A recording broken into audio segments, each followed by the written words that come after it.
Welcome to Whispers of Insomnia. Tonight we step quietly into another forgotten life, a life lived and lost in the heat and silence of war. This is the journal of Yusuf, a foot soldier in the vast emptiness of the North African desert. His words were never published, his thoughts never read. His stories faded with the shifting dunes. But tonight we listen. In the still air of your room, far from wind-blown sand and rattling canteens, you will hear Yusuf's memories, not through battle cries, but through sighs, footsteps, and the slow scratching of pen on old paper. His journal is not about heroism, it is about moments. Small, ordinary, heavy moments, the kind that live quietly in the corners of memory. And perhaps in the silence that follows this story, you will hear your own heartbeat soften and drift toward sleep. Let us begin. Imagine yourself waking before the sun, not to birdsong, but to a strange, bone-dry silence. The kind of silence that presses against your chest and tastes like dust. The desert air is bitter and cold at first. Your breath fogs slightly in front of your face. But you know that by midday, this very sand will scald the soles of your feet through your boots. Your name is Yusuf. You are a soldier now, though it still doesn't feel real. You stretch under a rough woolen blanket, stiff with dust, your ribs tight from a night curled on uneven ground. The coarse fabric rubs against your skin, and as you sit up, tiny grains of sand fall from your sleeves. There in your boots, your teeth, your scalp, everywhere. Someone kicks the kettle over a small fire. The water is barely warm and bitter from the tin cup, but it's the only comfort you'll have today. Breakfast is half a dry biscuit and a soft, shriveled fig. There is no taste, only texture, brittle, soft, then gone. You check your gear. Your rifle is clean, though sand scratches its barrel like it's trying to write its own story. The desert has no mercy on metal. You start marching again, long before your muscles are ready. The rhythm of boots on sand is strange, not a solid step, but a soft sink. Over and over again. The horizon never moves. Your shadow changes more than your surroundings. Heat shimmers like glass, and distant rocks seem to float above the earth. You've learned not to speak unless necessary. The heat steals words. Your canteen is half full. You sip it in small, guilty sips, pretending you aren't already thirsty. The worst part is not the marching, or even the hunger. It's the wind. When it comes without warning, hot, sharp, stinging your cheeks and eyes, throwing sand into your ears and neck. You wrap a scarf over your nose and mouth, but it's never enough. The sand whispers things you'd rather not hear. Names, places, mistakes. By nightfall, your boots are cracked, your socks stiff with sweat. Your shoulders ache from your pack, filled not just with supplies, but with small personal things you've hidden from others. A folded letter, a button from your brother's old jacket, a stone from your village well. You try to sleep, but it's cold again. The same dessert that burned you all day now bites with quiet teeth. Your breath turns to mist. The stars are too many, too bright, like they're watching. You pull your journal from your pack and write slowly, carefully, by the flicker of a match. You don't write about bravery. You write about your blister, the color of the sand, the silence. How the fig tasted today. No one will read this, you think. But still you write, because this way something of you survives. Even if you don't. Before Yusuf ever wore a uniform, he woke to the scent of goats and morning smoke. His village sat on the shoulder of a wide valley in what is now northern Algeria, a cluster of flat-roofed homes built from earth and limestone, their walls the color of worn parchment. His house was small, a square room with a woven mat, a jug of water in the corner, and a little window facing east where the first light pooled golden on the floorboards each morning. Yusuf was the oldest of 3 boys. His father had passed quietly one winter from a sickness no one could name, and since then Yusuf had stepped into quiet responsibility, not with complaint, just with necessity. He herded goats before sunrise, wrapping a coarse wool cloak around his shoulders as he climbed the hills barefoot, long before the sun could sting. His hands bore the patterns of this life: coarse palms, cracked knuckles, fingernails stained with earth and sheep's milk. He was quiet, not shy, just careful with words.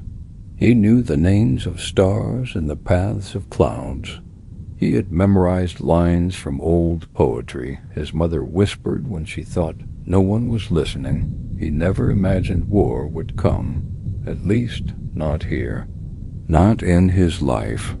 But the Empire summoned, and like so many young men across colonized lands, Yusuf's life was no longer his own. The recruiters came in pressed coats with polished boots. They didn't need to say much. A small pension for the family, food, travel, honor, perhaps survival. He was 17 when he left. The first boots he wore were too small. They blistered before the train even reached the coast. He sat across from men who spoke languages he couldn't understand, some from other villages, some from the city. The train's windows were open, and the dust flew in, coating their teeth and clothes. Still, Yusuf smiled once, quietly, when he saw the sea for the first time.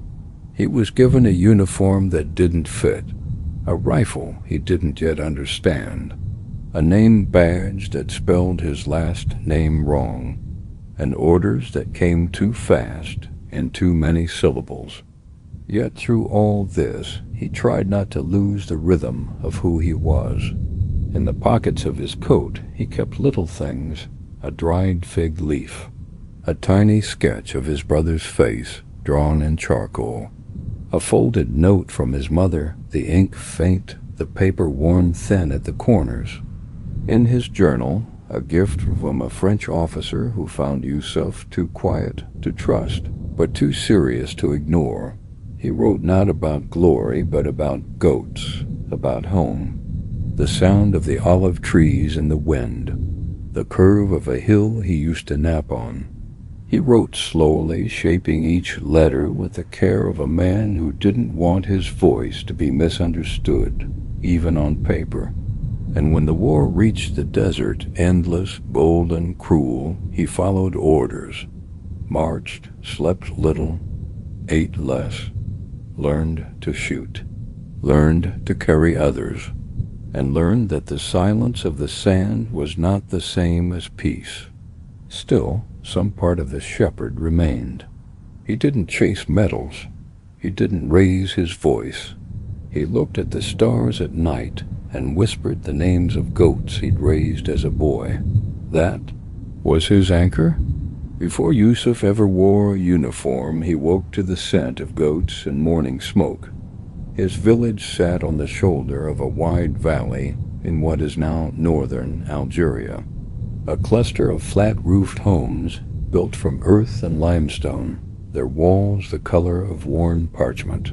His house was small, a square room with a woven mat, a jug of water in the corner, and a little window facing east, where the first light pooled golden on the floorboards each morning. Yusuf was the oldest of 3 boys. His father had passed quietly one winter from a sickness no one could name, and since then Yusuf had stepped into quiet responsibility, not with complaint, just with necessity. He herded goats before sunrise, wrapping a coarse wool cloak around his shoulders as he climbed the hills barefoot, long before the sun could sting. His hands bore the patterns of this life: coarse palms, cracked knuckles, fingernails stained with earth and sheep's milk. He was quiet, not shy, just careful with words. He knew the names of stars and the paths of clouds. He had memorized lines from old poetry his mother whispered when she thought no one was listening. He never imagined war would come, at least not here, not in his life. But the Empire summoned, and like so many young men across colonized lands, Yusuf's life was no longer his own. The recruiters came in pressed coats with polished boots. They didn't need to say much. A small pension for the family. Food, travel, honor, perhaps ... survival. He was 17 when he left. The first boots he wore were too small. They blistered before the train even reached the coast.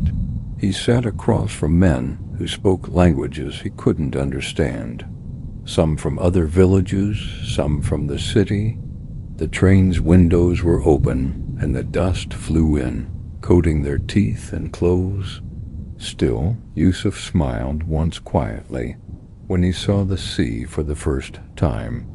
He was given a uniform that didn't fit, a rifle he didn't yet understand, a name badge that spelled his last name wrong, and orders that came too fast in too many syllables. Yet through all this, he tried not to lose the rhythm of who he was. In the pockets of his coat, he kept little things: a dried fig leaf, a tiny sketch of his brother's face drawn in charcoal, a folded note from his mother, the ink faint, the paper worn thin at the corners.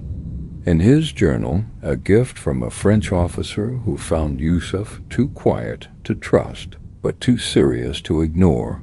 He wrote not about glory, but about goats, about home. The sound of the olive trees in the wind, the curve of a hill he used to nap on. He wrote slowly, shaping each letter with the care of a man who didn't want his voice to be misunderstood, even on paper. And when the war reached the desert, endless, golden, cruel, he followed orders, marched, slept little, ate less, learned to shoot, learned to carry others, and learned that the silence of the sand was not the same as peace. Still, some part of the shepherd remained. He didn't chase medals, he didn't raise his voice. He looked at the stars at night and whispered the names of goats he'd raised as a boy. That was his anchor. The letters Yusuf never sent were not polished, not poetic, but they were honest. And that honesty carries more weight than any medal ever pinned to a chest. These were the quiet words of a forgotten soldier, not written for history books, but for a mother's hands, a brother's memory, a homeland left behind. And perhaps that's the truest record of war, not the battles or the borders, but the moments suspended in ink, the unfinished sentences, the hopes that were mailed only to the wind. So as you lay in your own stillness tonight, far from the desert and its harsh silence, perhaps remember Yusuf's words. I didn't run, not because I was brave, ... but because I didn't want the man beside me to run alone. That is the soul of the fallen. That is what remains. The stillness of Yusuf's writing reveals more than what the words say aloud. Beneath each sentence lies a world of longing, restraint, and quiet endurance. Let us take a slower walk through these fragments and listen to what is unsaid. Letter to his younger brother. I saw a boy here with hair like yours, rolling a bullet, casing like a toy. At first glance, this might seem like a soft memory, but Yusuf's choice to linger on such a mundane moment, A boy playing with a piece of war reveals something more profound. Yusuf sees innocence being reshaped by violence. Even in a foreign land, he sees the same brotherhood, the same childhood, being touched by war's invisible fingers. The letter doesn't accuse or analyze, it simply notices. That's the kind of grief a soldier carries quietly, not always for what is lost, but for what becomes altered forever.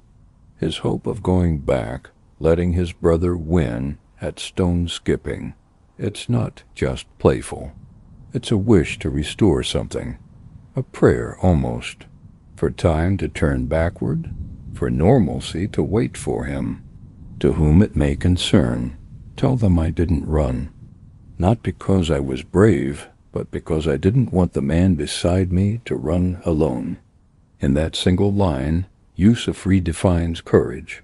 It's not about medals or fearlessness. It's about solidarity, about silent agreements between strangers who share danger. He's not elevating himself. If anything, he's minimizing it, saying, I stayed not because I'm heroic, but because someone had to. These are the kinds of lines that don't make speeches, but make history, quietly, in the hearts of those who survive. Letter to his mother. I try to match my footsteps to the rhythm of your grinding stone. In the middle of desert marshes, Yusuf recalls the domestic rhythm of his mother, preparing bread. Not victory songs, not rally cries, but the hum of a kitchen. That imagery, footsteps in war echoing the sound of life, reflects a soldier's deepest desire, to return to the rhythm of peace, of predictability, of ordinary love. Even the mention of her scarf, still carrying the scent of cloves, shows how memory is preserved through the smallest details. When everything around you changes, you hold tightly to what doesn't. These letters are not literary. They are not trying to impress. But that's precisely why they matter. Yusuf did not write for history. He wrote to stay human, in a world trying to strip that away. Each word is a resistance, against forgetting, against despair, against the numbness of war. His letters may never have reached their destinations, but now, whispered through time, they reach us. And in that way, he is not forgotten. Yusuf never entered the officer's tent, but he passed it, sometimes at dawn, sometimes after a night of heavy shelling. It was always the same: closed flaps, filtered voices, the faint glow of a lantern casting long shadows through canvas seams. To him, the officer's tent was not a place of power. It was a mystery, a quiet theater where decisions were whispered and fate rearranged. He once wrote, I hear laughter from that tent sometimes. It travels oddly, like a bird caught in fog. I don't know what they laugh about. Maybe the same things we used to, before the sky became red. It wasn't resentment. It wasn't envy. Just distance. Like looking at stars and wondering if they can see you back. Yusuf describes how, during sleepless hours, some soldiers would watch the officer's tent for signs: a flickering light, the appearance of a runner, a burst of shouting. These were omens, signals. The tent was a barometer for the day to come. When the flaps stayed open, it meant movement. Orders were being drafted. But when the tent closed like a mouth, it meant silence ahead, the kind that breaks only with thunder or gunfire. He imagined the inside of the tent often. Maps spread like fragile puzzles, mugs of untouched coffee, hands drawing lines that would decide who walks and who waits. One evening, Yusuf overheard a conversation between two officers. He wasn't eavesdropping. Their voices simply carried on the dry wind. We send them down the slope tomorrow. If they break through, good. If not, we have room to retreat. Yusuf didn't write about this with bitterness. He wrote with detachment, as if observing a weather pattern. They spoke of hills and lines. I thought of my friend Farid's limp and how it would slow him on loose gravel. I thought of the boy who flinched at thunder.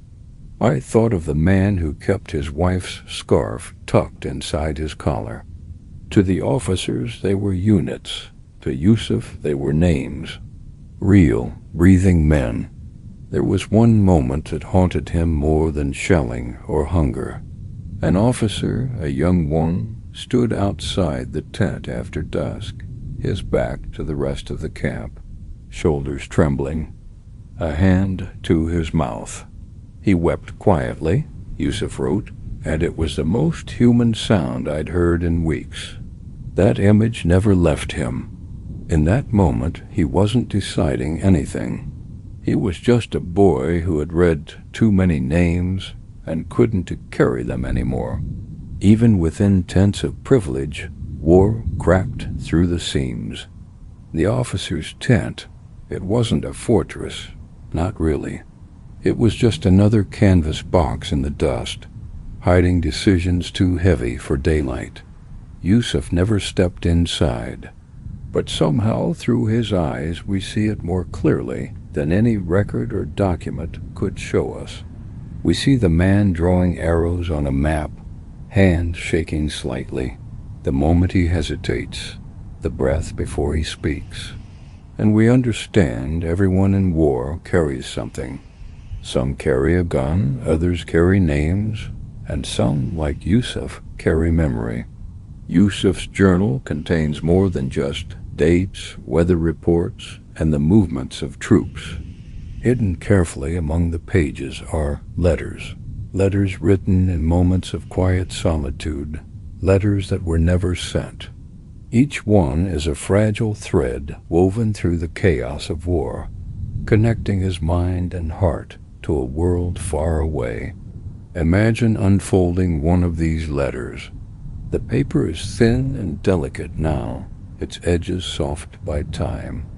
The ink, faded but still legible, carries the rhythm of Yusuf's hand, sometimes steady, sometimes trembling with emotion. He begins his letters softly, addressing Amina, his beloved, with words full of tenderness. My dearest Amina, I hope this letter finds you wrapped in warmth and calm. The letters start as quiet beacons of hope, small islands of light amid an ocean of uncertainty. But as the sentences unfold, the tone deepens. Shadows of worry creep in, woven subtly between the lines. He writes of longing, of the ache in his chest that never quite fades. He speaks of the cold nights when the wind howls through the trenches like a mournful song, carrying the scent of damp earth and burnt wood. Tonight the sky is heavy with clouds, and the chill settles deep beneath my uniform. I think of you by the fire, and I wrap myself in that thought. Though these letters carry a gentle warmth, there is a silence beneath the words, a quiet sadness that the letters will remain folded, unread by the eyes for which they were intended. For Yusuf, writing was a sacred ritual, a brief escape from the relentless noise of war. It was a way to hold on to his humanity when everything around him threatened to strip it away. He described in painstaking detail the small moments that others might overlook, the rough texture of sandbags against his palm, the faint taste of stale rations lingering on his tongue, the distant murmur of birdsong that somehow persisted despite the chaos. This morning, a single bird sang near the trench, its song clear and simple. For a moment it felt like a promise that peace could return. Each word he wrote was a tether to home, a way to keep the love he felt alive, even when separated by miles and danger. The act of writing brought him calm, a rhythm in the storm. The letters also reveal Yusuf's deep yearning for normalcy, the garden where Amina tended roses, the sound of children laughing in the village square, the taste of fresh bread shared at the family table. These memories float through the pages like delicate petals, soft and persistent. Yet none of these letters ever left Yusuf's grasp. Perhaps the chaos of war made sending them impossible. Perhaps the uncertainty of survival made him hesitate to promise a future he wasn't as sure would come. The silence of these unsent letters is a story in itself, a heavy, invisible presence that fills the spaces between the words. It is a quiet echo of all the things left unspoken, all the feelings too fragile to risk being lost. The letters became secret companions, held close during the cold nights, folded inside his uniform, as if their mere presence could shield him from despair. Imagine the weight of carrying not only a rifle and supplies, but also these fragile bundles of emotion. Yusuf bore the physical and emotional burdens of war, each letter a whisper from a heart stretched thin by fear and hope. These letters remind us that the true cost of war is often measured, not in victories or losses on the battlefield, but in the private unseen battles fought in silence. Now, take a moment to reflect with me on these unsent letters. They are more than just words on paper. They are windows into a soul striving to remain whole amid brokenness. Yusuf's letters carry memory and love, grief and resilience. They speak softly of the human spirit's determination to cling to hope when everything seems lost. As you listen, imagine yourself holding one of these letters. Feel the roughness of the paper beneath your fingers, the cool air that brushed its surface, the faint scent of ink mingled with the earth. Know that through these whispers between the lines, Yusuf's story, and those of countless others, continue to live quietly, persistently, like the flickering light of a candle in the dark. War is a relentless storm, and in the eye of it, Yusuf sought moments of calm, small islands of peace amid the chaos that threatened to overwhelm him. His journal reveals not only the grim facts of battle, but also the delicate threads of resilience he wove to keep himself whole. Imagine a cool, quiet night settling over the trenches. The distant rumble of artillery fades into a low, steady hum. The air is thick with the scent of damp earth and cold metal. Under a canopy of pale stars, Yusuf closes his eyes, letting the darkness cradle him. In his writings, he describes these nights as both a refuge and a torment, a time when exhaustion meets the restless stirring of memories and fears. Tonight I find a strange comfort in the stillness. The wind whispers through the trees like a lullaby, soft enough to carry my thoughts far from this place. He turned the night into a canvas for quiet meditation, focusing on the simple, grounding sensations, the rough wool of his blanket, the distant call of an owl, the slow rhythm of his own breathing. Yusuf's journal speaks of small acts that helped anchor his mind. He carefully described the way he folded his uniform, the smoothness of a pebble found near the trench, the taste of a rare piece of chocolate shared with a comrade, a small piece of sweetness, a fleeting joy. It lingers like a promise of better days. These little moments, seemingly trivial, became rituals of hope.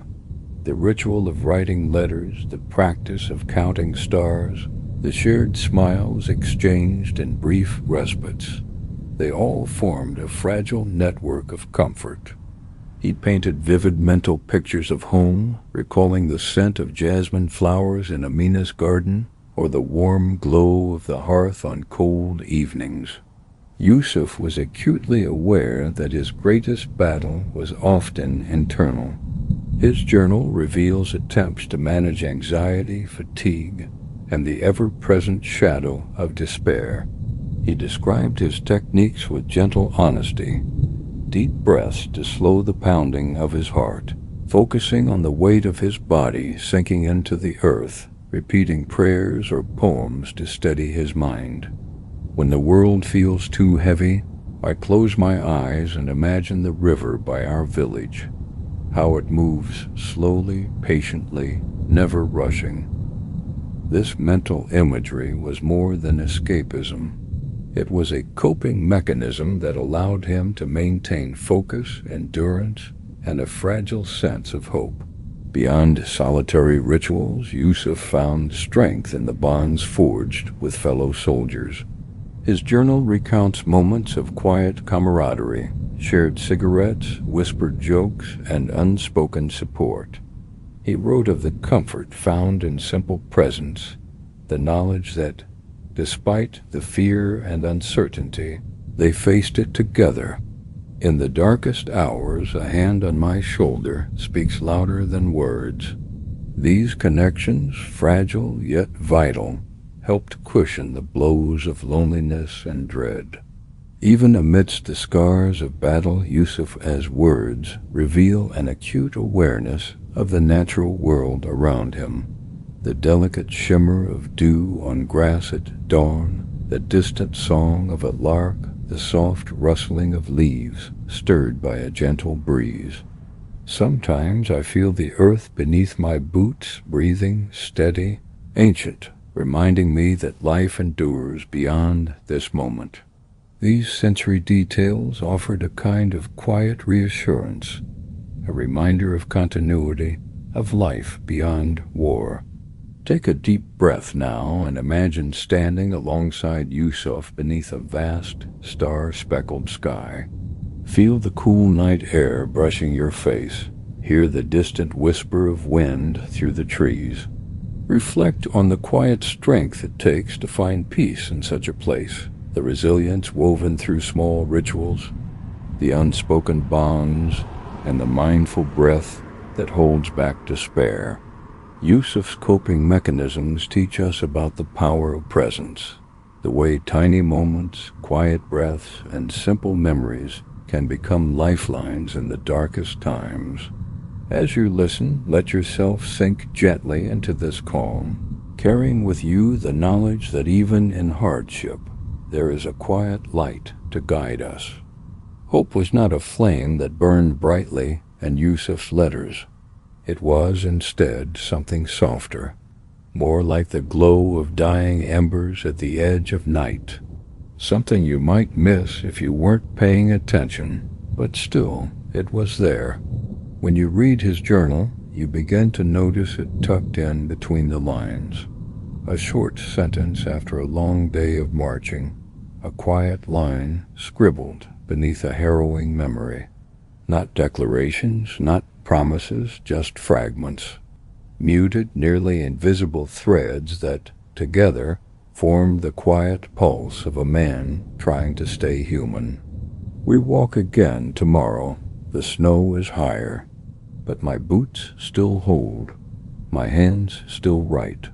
I have enough warmth for another letter. His hope wasn't naive. It didn't shout an optimism or deny the darkness. Rather, it existed because he chose to preserve it, even in the smallest of acts, the letter, the memory, the will to observe beauty, even amidst sorrow. He often referenced nature in those moments, birds, trees, the changing weather. The moon tonight is kind. It stayed with me longer than usual. Imagine him on some frigid night, sitting on a crate, his fingers raw with cold, his breath coming out in puffs, and yet still looking up at the moon and feeling kindness in its silence. This is the kind of hope that Yusuf clung to. Not a promise of safety, but the permission to feel softness even amid steel and smoke. Of course, hope does not exist in isolation. It dances in the shadow of loss, and Yusuf knew loss intimately. But his journal rarely says so outright. You see it instead in the way he talks about absence, of friends, of warmth, of news from home. One of his entries, dated midwinter, reads, "I passed the tree again. It looks emptier now, as if even the birds have left." That tree had been mentioned before. In happier entries, it had been a landmark, a resting point, a place to share biscuits with comrades. Now it stands alone. Yusuf never says the names of those who are gone. He doesn't have to. Their absence rings louder than any roll call. Later, his handwriting shifts. Once neat and considered, it begins to trail. The ink sometimes fades mid-thought, as though the energy to finish a sentence becomes a choice, a burden. There's one page where the only thing written is, "Another winter, still here." No punctuation, no name, just endurance, just survival. What becomes clear in Yusuf's writings is that as his physical world grew more brutal, his inner world became all the more vital. His memory, his imagination, his rituals, these were his sanctuary. He returned often to memories of his sister who danced in the courtyard, of the sound of his father's voice calling him in for supper, of the warmth of sun-soaked stone in the village square. These weren't just recollections. They were fortresses. He writes, "When the wind cuts, I remember the jasmine in spring. That's how I survived the frost." There is almost a sacred quality to how he remembers, as though he is tending these memories like a gardener in a place where nothing can grow. Each one a small act of resistance. Hope and grief, Yusuf seemed to understand, are not opposites, they're companions. In one of his longer entries, he speaks about digging trenches. "We dig all morning. Then we wait. The earth does not speak, but I think it hears us." There is poetry in his grief. He doesn't describe the faces of the fallen, but he describes the rituals, how they wash the hands of the dead, how they arrange personal items before burial, how someone always says something, even if it's just, "Thank you." He treats the act of remembering as a sacred duty, a way to give meaning to the meaningless. As his journal progresses, it becomes clear that Yusuf no longer writes for himself alone. There's a shift from survival to legacy. He begins to address the unknown future reader more directly. "If you find this, know I tried to be good, not brave, not clever, just kind. I tried." What he's doing is not simply documenting a war. He's archiving his soul, his days, his fleeting joys, his grief. Maybe you will read this in a world without this kind of silence. Maybe your winters are gentler. I hope they are. His journal becomes a message in a bottle, not just across time, but across experience, a thread reaching toward someone, anyone, who might listen. Now, take a breath. Let that sit with you. You are reading the thoughts of a man who never expected to be remembered, who wrote not for fame or for history books, but for the possibility that his small voice might echo, even softly, in someone else's heart. His relationship with hope is not loud. It's not cinematic. It's something much more profound. He teaches us that hope does not need to roar to endure. Sometimes it only needs to persist, to be held, however quietly, beside the ache of sorrow, to be lit even faintly in a world that threatens to go dark. And if nothing else, Yusuf shows us this, that to remember someone's name, to read their words, is to help them carry the weight they bore, just for a moment, just enough. In the later pages of Yusuf's journal, you can sense the shift, not through dramatic revelations, but in the way he begins to speak less of the outside and more of the within. There is no longer urgency in his writing. His pen strokes soften. His sentences lose the need to explain or justify. What emerges is not silence, but serenity. I woke to the sound of wind. For a while, I just listened. It felt like home, though I don't know which one anymore. Here, his concept of home becomes fluid. Not a place, not even a time, just a feeling, a vibration. Something faint but familiar. The same way a scent might pull you into a memory, or a sound might stir a presence long forgotten. For Yusuf, this is surrender, not in the military sense, but in the human sense. A yielding of control, a letting go of struggle, a quiet reclining into what is. Yusuf does not describe battle wounds anymore. Not the frostbite on his toes, not the rationed bread or the mold in his blanket. Instead, he focuses on the emotional terrain he's walking. His journal reads, "I have walked through days that blurred into one another. I forgot what month it is, but I remembered the sound my mother made when she laughed. It echoed louder than the shells." In those few lines, a man who has been shaped by war chooses instead to be held by memory.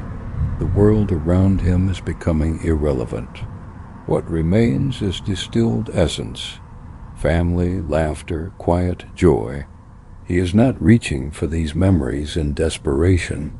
He is sinking into them, like lowering yourself into a warm bath after a long, bitter storm. We often think of surrender as a white flag, something forced. But Yusuf's surrender is more like the moment a bird folds its wings mid-flight and lets the wind carry it. It is intentional. It is trusting. I stopped fighting my thoughts today. I let them pass like clouds, some dark, some bright, but none stayed long. This is meditation, untrained. The mind of a soldier becoming the mind of a monk. He doesn't call it peace. He doesn't need to. But he no longer fears his thoughts. He no longer fears what comes next. One of the most subtle but powerful transformations in Yusuf's late entries is the absence of the word I earlier, he wrote. I saw a man die today.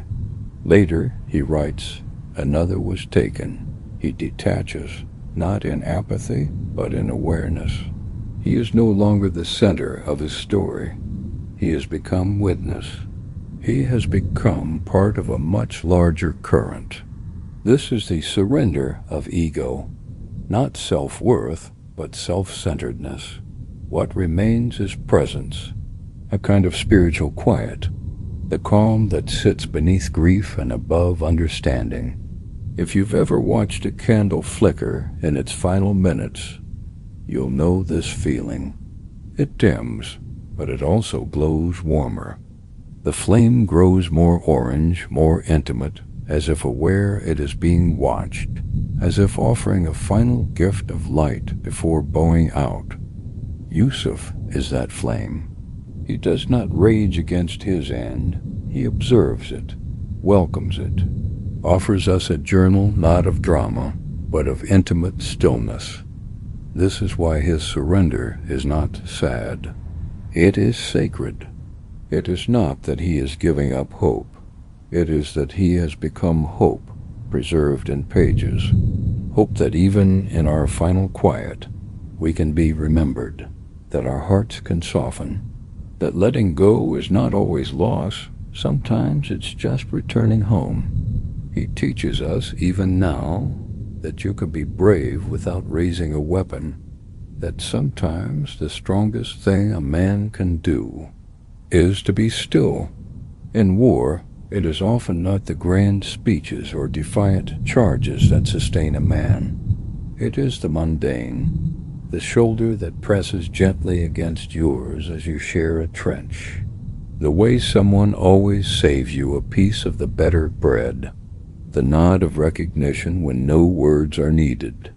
Yusuf's journal reveals such moments not as full stories, but as fragments, shards of warmth scattered across his entries.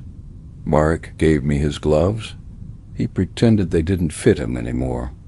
Just a line, but in it a world. Marek, a fellow conscript, rarely appears in the journal again, but his gesture lingers. The gloves themselves become a symbol, not just of warmth in a literal sense, but of a shared willingness to carry each other's discomfort, if only briefly. Yusuf rarely names the men around him. In fact, many are simply referred to by roles or characteristics. The cook, the tall one, the quiet boy from Tunis. This anonymity is not coldness, it's a form of preservation. If you don't name them, perhaps it won't hurt as much when they're gone. But in one entry, he lets himself remember. Ali told me about his sister. He was trimming his beard with a dull knife, and he smiled the whole time. Sighed she would mock him for it. He said he hoped she was still dancing. The smallest stories become the most human. A sister dancing. A man trying to look presentable for a world he might never return to. There are no sweeping friendships here, no grand speeches of loyalty.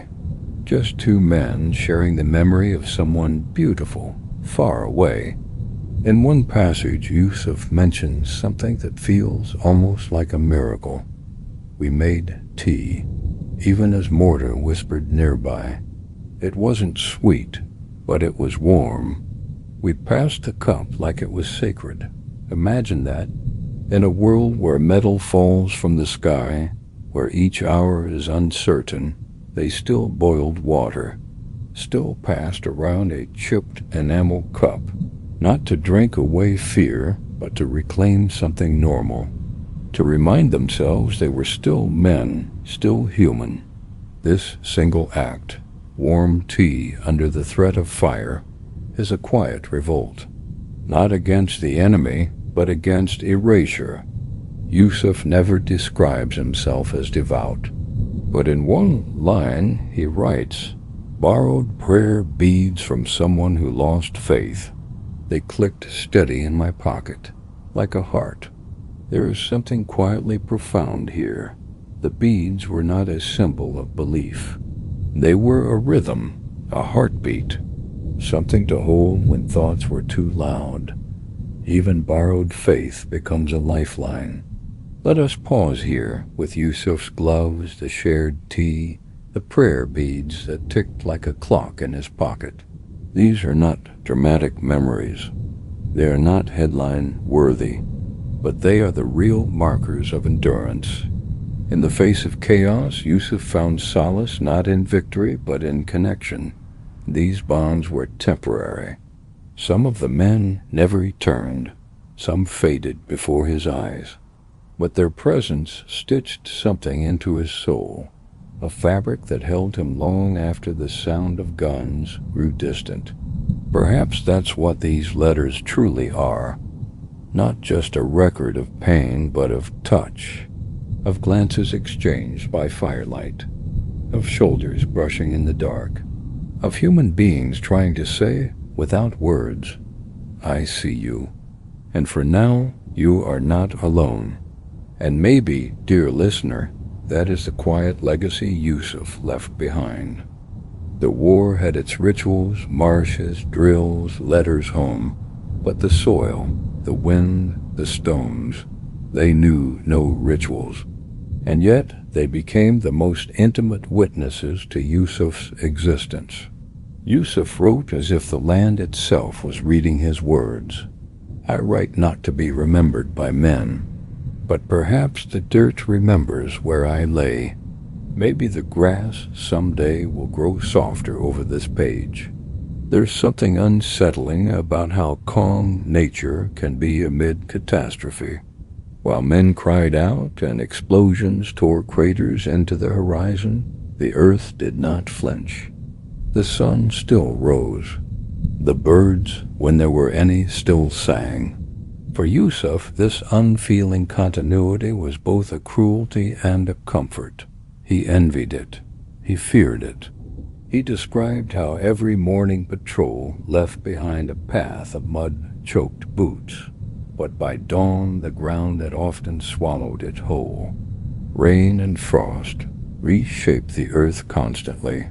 "Even the path I take to survive forgets I was here," he wrote. Each lost footprint felt like a vanishing memory. His presence was never permanent, not even to the trail he walked daily. That ephemerality was exhausting. The feeling of being erased, not in death, but in life, haunted him. Unlike the fields, the trenches were man-made.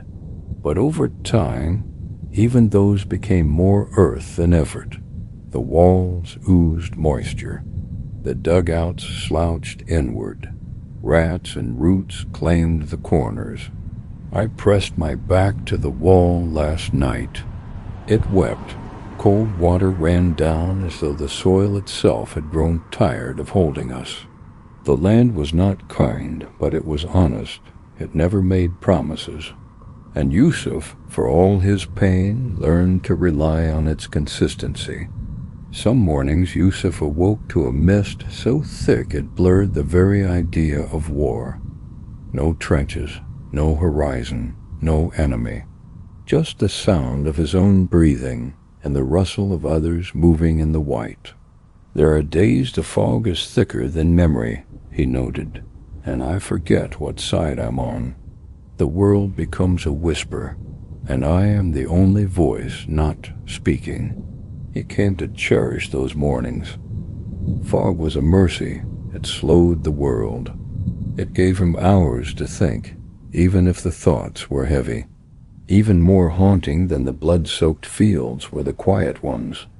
Places where time had passed, where wildflowers grew from former battlefields, where no one screamed, but the silence itself carried weight.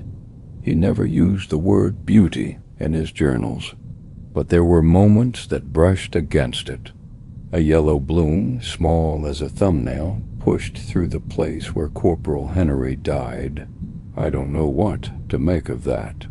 The world insists on living. It was not beauty, exactly. It was stubbornness. The land was not healing. It was reclaiming. Yusuf once carved the initials of a fallen friend into a flat stone and left it behind. Days later, passing the same place, the stone was gone, buried or taken, or simply misplaced. After that, he stopped trying to leave marks.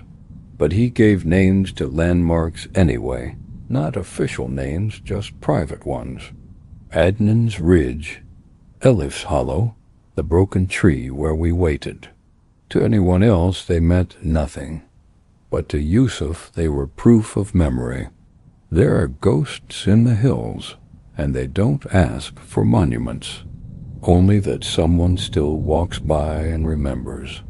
The only thing larger than the earth beneath him was the sky above. When he could not write, Yusuf watched the stars. Not with awe, but with quiet desperation. "They don't care," he once scribbled on a crumpled envelope, "but they don't lie." He began to look for familiar star patterns. Not for direction, he had no destination, but for repetition, stability, something to return to when everything else had changed. So what did the land offer him?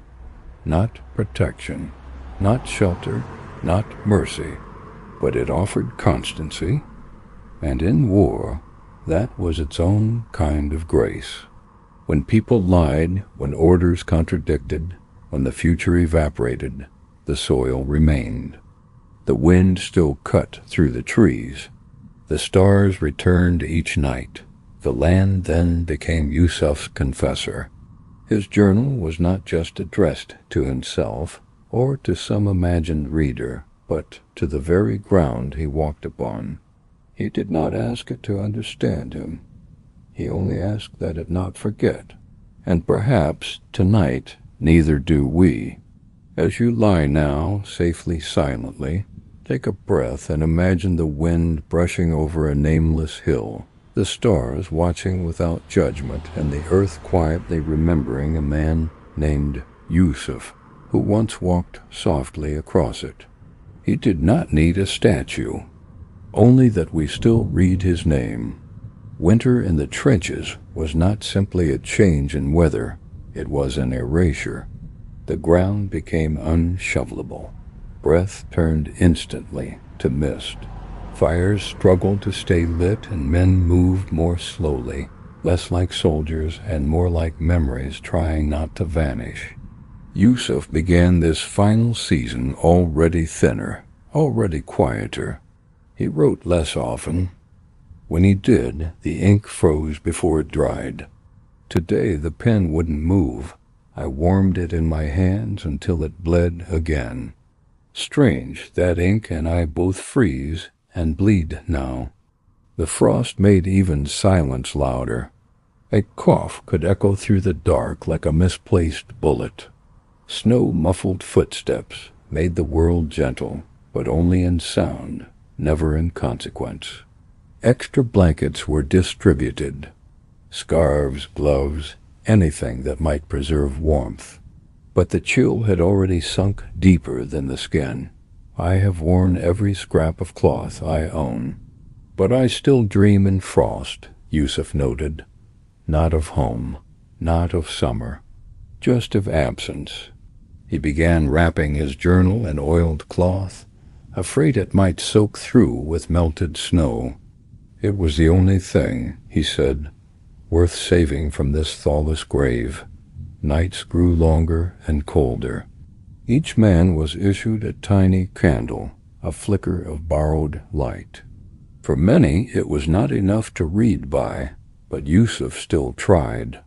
The candle tonight smells faintly of tallow and soot. Its light dances on the page like a reluctant ghost. He did not fear the dark. He feared the moments in which nothing stirred, no voice, no movement, not even wind, and the knowledge that the war could go on, even like this. He described one such night. All was still. The only sound was the ticking of a watch I did not own.